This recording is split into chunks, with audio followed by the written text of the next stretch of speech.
can't even see? In 2015, the answer to this question started to be uncovered. Researchers found that the skin of an octopus is sensitive to light due to photoreceptor genes active in the skin.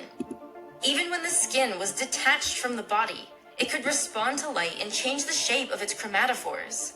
Scientists realized that an octopus can see with not just its eyes, but also its skin. But as the octopus body was evolving its color-changing defense mechanisms when it lost its shell 140 million years ago, another transformation occurred: the development of its large brain and nervous system. The photoreceptor genes in the skin work in connection with the octopus's large and complex brain. The octopus can change colors so fast because the octopus controls its chromatophores neurally. Other animals that can change color, like chameleons for example, take much longer because their color change is hormonally controlled. Hormones take time to get into the blood and distribute around the body. A color change can take over 20 seconds when controlled this way.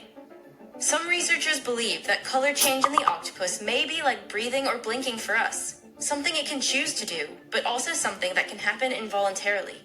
It can have awareness from its eyes and brain, but also throughout its body. The octopus nervous system is large like ours, but built with a different relationship between body and brain altogether. The common octopus has around 500 million neurons in its body. For comparison, humans have about 100 billion. Most invertebrates usually have much less. Snails have only 20,000. But cephalopods like the octopus score in the same range as many vertebrates, like cats, dogs, and parrots, more than any other invertebrate. And of their 500 million neurons, only a third are found in their brain. The majority are found in their 8 arms. And as strange as it sounds, this allows the octopus to, in a way, think with its arms. For a long time, scientists have known that a severed octopus arm can respond to stimuli an hour after being separated from the central brain. But a paper last year began to reveal the extent of this autonomy. Using video modeling, they observed the octopus as it explored objects in its tank and looked for food. The program quantified movements of the arms, tracking how the arms work together in synchrony, suggesting direction from the brain, or asynchronously, suggesting independent decision-making in each appendage. And they found that in the flow of information from the environment to the octopus, some information bypasses the central brain entirely. The suckers and arms can, in a way, think for themselves, allowing the octopus to analyze its environment extremely quickly and react with matching speed. Along with skin that can perceive and change color on its own, the relationship between brain and body in the octopus is full of blurred lines. And on top of this unusual neural layout and strange body autonomy, cephalopods are smart, extremely smart. And this is really what gives the octopus its alien-like status. They are so far from any other intelligent life on the tree of evolution, but still compete with vertebrates in their raw cognitive ability. Evolution invented intelligent life not once, but twice, in 2 completely different ways. In the evolutionary tree of life, we sit upon the branch of mammals. Nearby are the fish, reptiles, birds, and amphibians, the other members of the larger classification of vertebrates.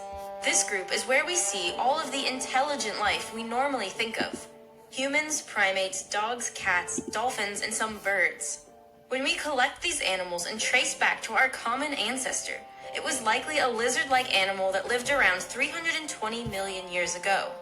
Like us, this animal would have had a backbone, 4 limbs, a head, and a skeleton. It would have walked around, well adapted to land, and had a well-developed central nervous system. But to find where we split from the octopus, we have to travel much further down the branches, to around 600 million years ago. The creature we find there is a simple, flat worm. It had an extremely basic nervous system, and no inklings of what we would consider intelligence. As the evolutionary tree branched and diverged, intelligence blossomed on our branch of vertebrates, and totally separately in the cephalopods. And with the cephalopods evolving before any of the intelligent vertebrates, it's likely that they were the first intelligent animals that appeared on Earth. But what actually is intelligence? How can we identify or even measure such a thing in an animal so different from us? In humans, intelligence is commonly defined as the ability to think abstractly, understand, communicate, problem solve, learn, form memories, and plan actions.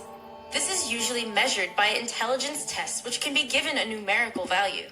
But we can't give a standardized test to an octopus. We can only observe their behaviors. Why the cephalopods? Well, they're the most interesting mollusks in terms of behavior. No question. To learn more about the depth of octopus intelligence as researchers currently understand it, I spoke with Jennifer Mather,